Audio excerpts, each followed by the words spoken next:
Welcome back, everyone. You are listening to Conscious Quest, the podcast for seekers. I am one of your hosts, Sarah Parlow, and our subject matter for today is manifestation real? Is it all just hocus pocus? Or is there actually some bona fide truth and science behind it? And is it a power that you can harness in order to bring the things that you're really desiring into your own life? In tangent with that, I am manifesting something unique today as well, which is a little extra courage. Ever since the beginning of the podcast, I have had one fear, and today I'm confronting it. And that fear is doing an episode all by myself. So while I might look put together on the outside, I'm a little nervous, but I am so here for challenges. And I also want to prove to all of you that you can also confront your own fears and get through it just fine. We'll be right back. Stay tuned. Welcome to Conscious Quest, the LA-based podcast where we aim to stay conscious about everything current. All right, we're back and we're here to talk about all things manifesting. How did I come up with this idea? Manifesting has been kind of a fun experiment I've been toying with for the last couple of years. As many of you may know, there was a book that came out in 2006 called The Secret. It was written by someone named Rhonda Byrne. And this book was really about creating the life that you want intentionally. Look, the universe is sort of this incredible mirror. So whatever we're focusing and putting our attention on somehow gets reflected back to us. And I'm not just making this up. I feel that this has been my own experience. And the more that I change myself, the more the world around me changes because of the energy and the frequency that I am showing up with. So, anyways, this book came out in 2006 and it got a lot of people excited about it. I remember Paris Hilton carrying a copy of that book around. And I think that there were some valid ideas that came out of that book. And a lot of the book talked about, if you're thinking these thoughts of what you want to create in life, then it just naturally is going to flow to you. And I'll agree with that on some levels, but I think it's also that there are some other things. It's a little more complex than that. So let's dig in. First of all, for me, when it comes to manifesting, one of the key things to do first is to get into a place of gratitude. That does not just mean being grateful ahead of time for the thing that you're looking to create in your life, but also just being grateful for everything that you do have in life. We often forget that, right? We are often bemoaning the things that are lacking. And if we stop for a second and think about how much we truly do have, just honestly do this as an exercise, create a list of all the things that you do have and that you're grateful for. To have a roof over your head and food in your refrigerator and a car and a laptop, that's putting you above, what probably 80% of the rest of the world. So once you're in that space of being grateful for all the incredible things in your life, the next logical step is to be grateful in advance for the things that you are looking to create. And what is so special about that alone is that you are showing essentially trust in the process, trust in the universe, gratitude for your own power.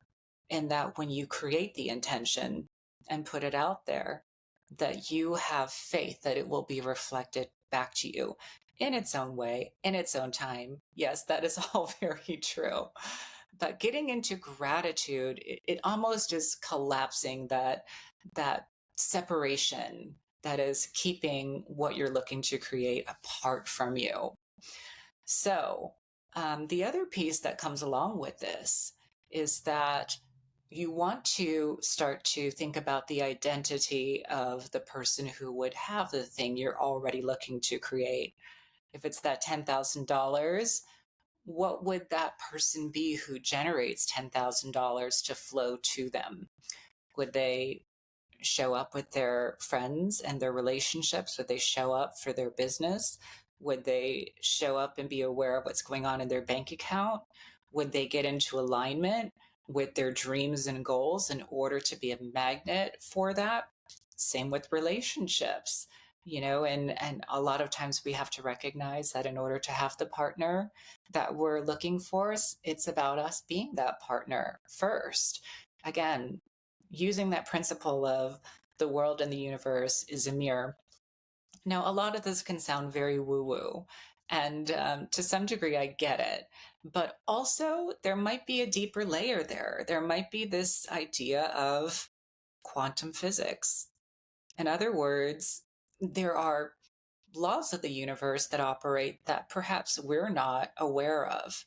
Take, for instance, that we do have five senses and we are limited by our abilities of those five senses, which are imperfect. We can only hear within a certain range of hertz. Does that mean that sounds above or below that range do not exist? Absolutely not.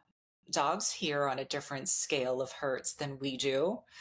And so, in that respect, perhaps the laws of the universe that we are not aware of because they're beyond our ability to register or measure them, they still exist. And so, quantum physics is this really interesting field where we're discovering that there are ways that we are connected and influencing our surroundings that perhaps we're not aware of. I would love for you all to research a little bit about that on your own. You can look up the observer phenomenon or the double slit experiment and really start to understand how even us just observing the external world around us can impact and shape how it behaves or how it shows up. So, anyways, getting into that identity of that person who would have that and then taking action further is another really powerful vehicle for manifesting. So, when we show up and do some action in that direction of, well, if I want to have $10,000 come to me, I must open portals in order for it to arrive. So, yeah, you do have to buy that lottery ticket. So, sorry to break the news, but you do have to take some action and then see what the universe reflects back to you. And so it's very important to maintain a level of trust and faith when you're, quote, manifesting or projecting outwards your desires into the universe. And that means that you have to suspend disbelief long enough for it to flow to you. I have noticed, and this happens a lot for me, that sometimes I will intend for something, but then there is that quiet voice inside of me, which is could be the subconscious. It could be, my devil's advocate saying, is that really reasonable? Or deeper than that, is that really something I'm worthy of? Right? Our limiting beliefs have a lot of effect on how we see the world, number one, and what we generate. And so if it's not within our realm of thinking that I could be a millionaire by the age of 30, which is past for me, but for all of you out there, then it's not likely to happen. We have to conceive it in order to receive it. So a lot of times in life, we tend to create our future from our past. So in other words, if we are not imagining a different future than our past, well, then we're sort of destined to repeat it. Again, it's sort of that quote by Jung who said, until we make the unconscious conscious, it will rule our lives and we will call it fate. In other words, when I am limited by what I'm thinking subconsciously or what I believe can be true, then that's all I'll get. So a lot of manifestation is pushing that envelope of dreaming bigger, of believing bigger, of suspending disbelief long enough. Now, it doesn't mean you've got to get it perfect all the time. Nobody gets it perfect all the time. There's definitely times I slip up and think, that might be a little bit too ambitious. And to be true, I do feel that the universe has its own timeline and that it is going to bring back things to you in its own time, in its own way, which brings me to my next point: staying open. Stay open to the way and receive what is coming back to you. It may not look exactly like you think. Maybe that $10,000 is going to show up in a family heirloom, a ring or a necklace from a loved one. It might be worth $10,000, but it's not really necessarily cash in hand. But did the universe hear you? Did it reflect back to you? And so I think this brings in this idea of starting to build up confidence in this process. And I do believe it's helpful to start small with small things. And may I give you a couple of examples? So I'm going to give you some real life examples of me manifesting. For anybody who knows me, they know that I'm slightly scatterbrained and I'm always losing things. And so some of these things are my car keys. And the worst culprit of all for me is my AirPods. I'm constantly losing either my AirPods or the little container carrying case that they come in. And so I will give an example. A few months ago went for a walk. There's a park behind my apartment. And I love to sit under one of the trees there and put my bare feet into the grass and ground to the earth. And sometimes I'll put in my AirPods and listen to some meditation music and just zone out. And, I remember coming back home from a walk and I'm digging around in my sweater and realizing, like, I don't have my AirPods or the case anywhere.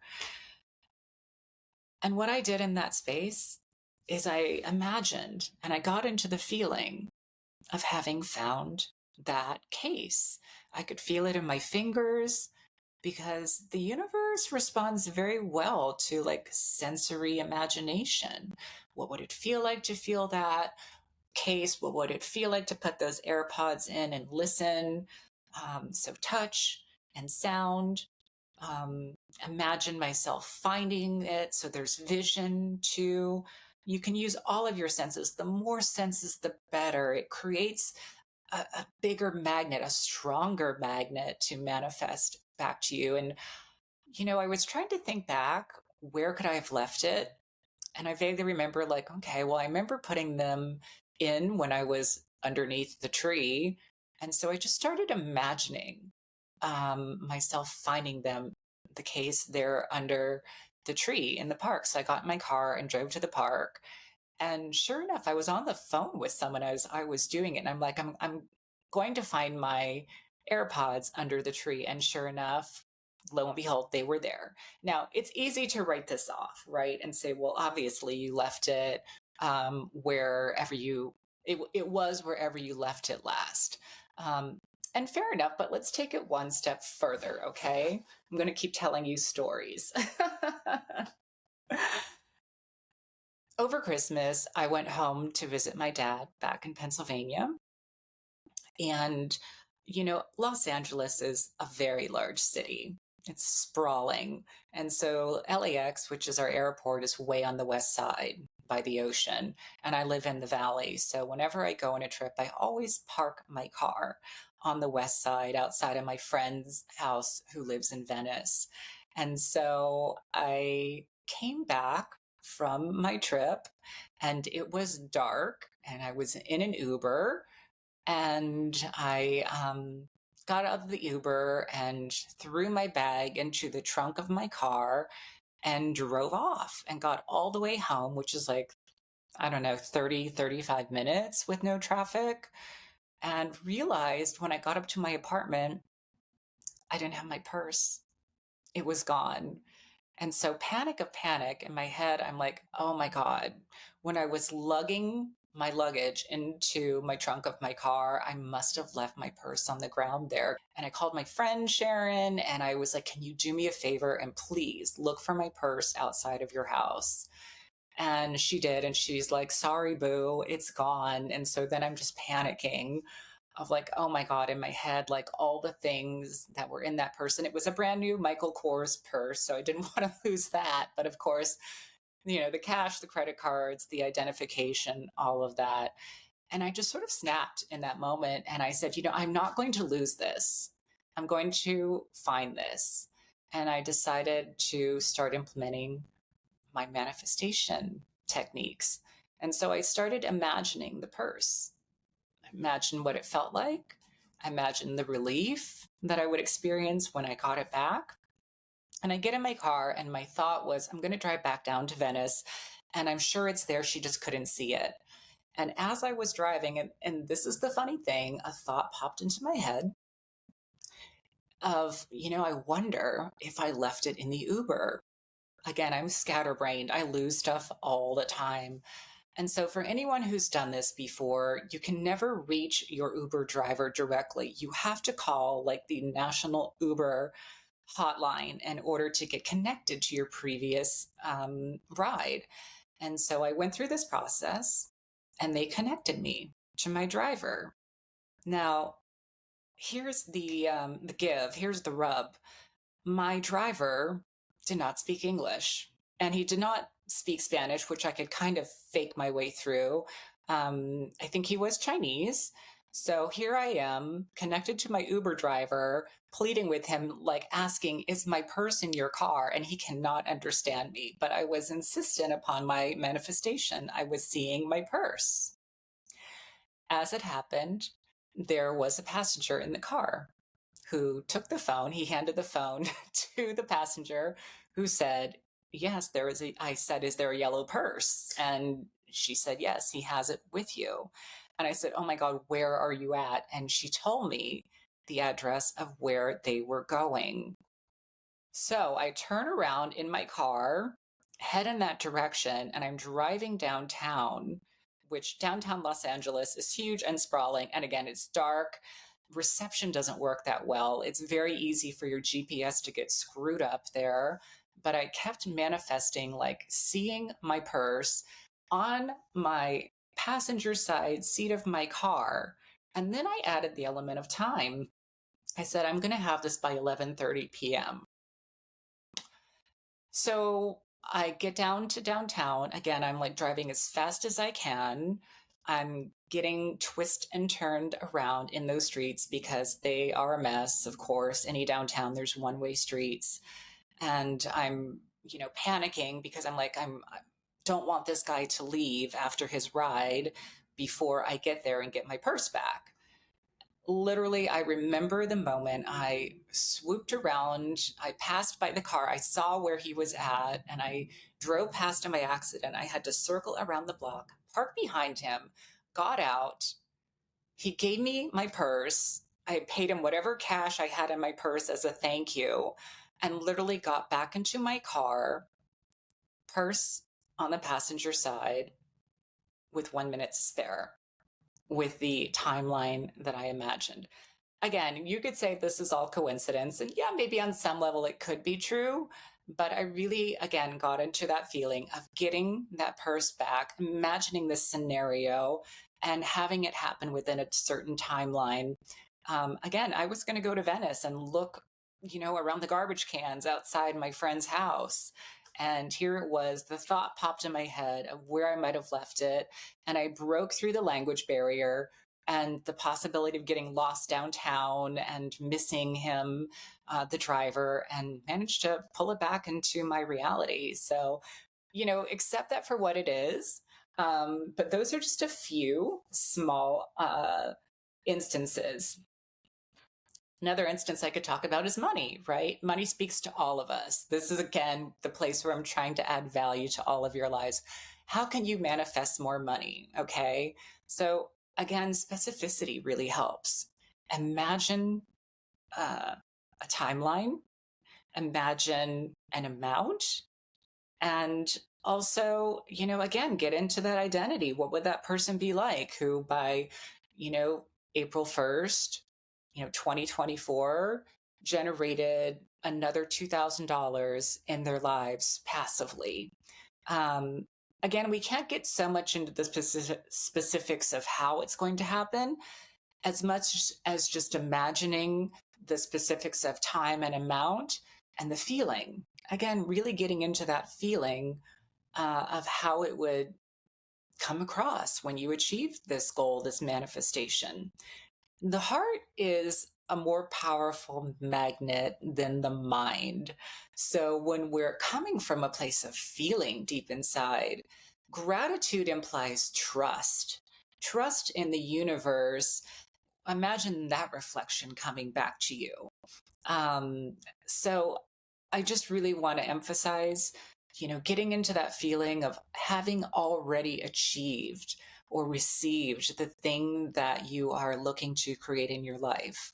So if it's $10,000, what would that feel like?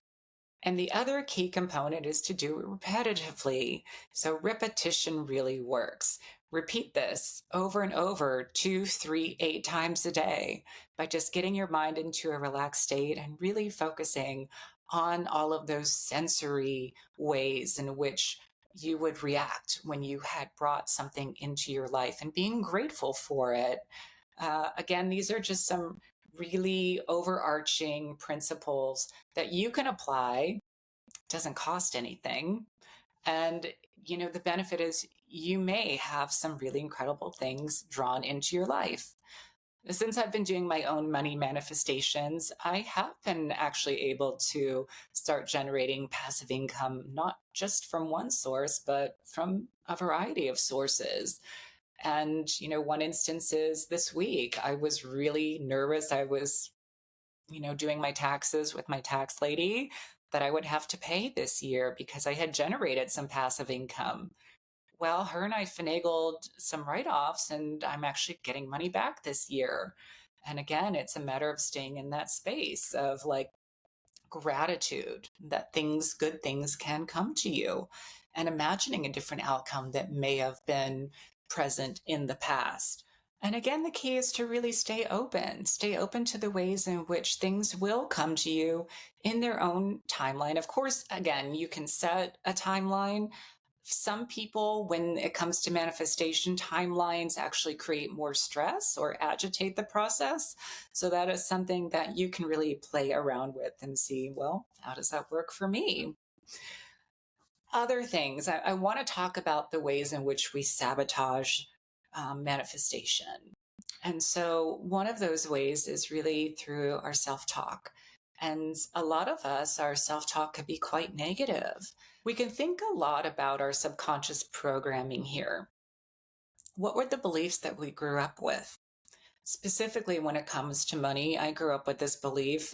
I'm sure you've heard this before: money does not grow on trees. I always thought that money only came through a job and that I had to work very hard for it. And while that can be true, and I think especially in generations past, that really was the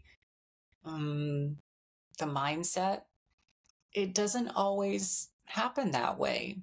Uh, One thing I'll point out is not everybody in the world works for their money. Some people receive it through trust funds or passive income, or by just being around the right people or in relationship with the right partner. And that's not something that we need to have judgment about and say, is it good or it's bad?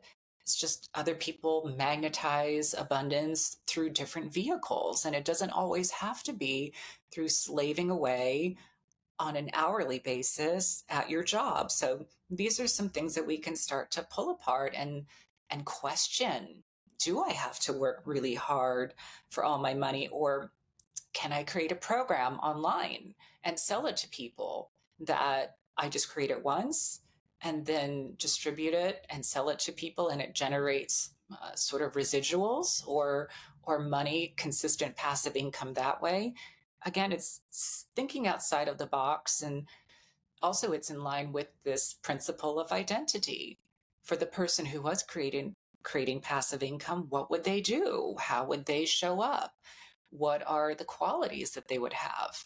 So again, it comes back to our self-talk and staying positive and affirming with our self-talk and believing that we are worthy. And if there is a worth issue, well, then that's something that we can really work through in therapy or using other modalities, like Psych K or hypnosis or self hypnosis, in order to maybe slowly over time, but at least in a consistent way, shift our limiting beliefs in order to allow for us to receive.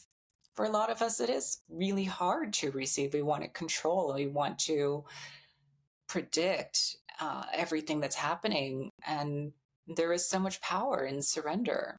Again, if the universe is a mirror and we are holding ourselves with this feeling of there's not enough and I'm going to be broke or I am broke and there's no money in my account, well, that's a really powerful energy to put out into the universe. And what's reflected back to us is more of the same. It's more radical and infinitely more charismatic to sit there and tell ourselves, well, this might be my current situation, but I'm imagining an existence and a life where I have a lot of abundance and the people around me get to benefit from the abundance that I have created. And in fact, it's important that abundance come to me so that I can live within my purpose and serve the world. All of a sudden, this feeling has a lot more richness and dimension and purpose to it. And therefore, this feeling becomes the magnet. So, what is it like if you did this experiment and just 3 times a day started getting into that space and having the sensory feelings of what would that look like, sound like, feel like, taste like? So, again, it's a matter of where are you holding your attention, on the negative or in the positive possibility, and sticking with that positive possibility over and over and over again. Then there is that issue of urgency. Again, we have to respect the way that things come to us in their own time. And language is powerful, and the words that we use are very powerful. When we use words like need, and this hits the subconscious mind in a certain way, right? It really hits us in a way of like, I need to do this, or I will die, or I will be completely broken or in danger, or any of those things. And that places this sort of pressure on things rather than just in our manifestations or planting our seeds. We say to ourselves something along the lines of, this is my desire, and I allow myself to have this, and I'd be okay even if it didn't happen. So, in other words, you're sort of opening up the pressure valve on it, releasing that pressure on yourself of like, this needs to happen right now. Instead, it's this sort of putting out the desire into the universe and then sort of letting it go, not white knuckle grabbing onto it, trying to control it, just saying that, you are okay either way. No matter what, we've all survived 100% of our bad days. So, sticking with this mindset, right? Because everything about manifestation truly is mindset. When our when we're in our abundance of having faith in our own creative power, being grateful for the things that we not only have but which are coming, getting into the identity of who would that person be who has those things that I'm looking to create, and also letting it go, being clear about our intentions and letting it go. And that brings us to our next quality, which is clarity. Clarity might be the top thing, so I might have done this out of order, but regardless, here we are.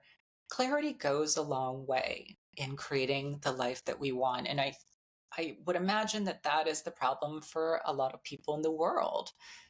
Again, it's very easy to passively just imagine that the way life is the way it's always going to be.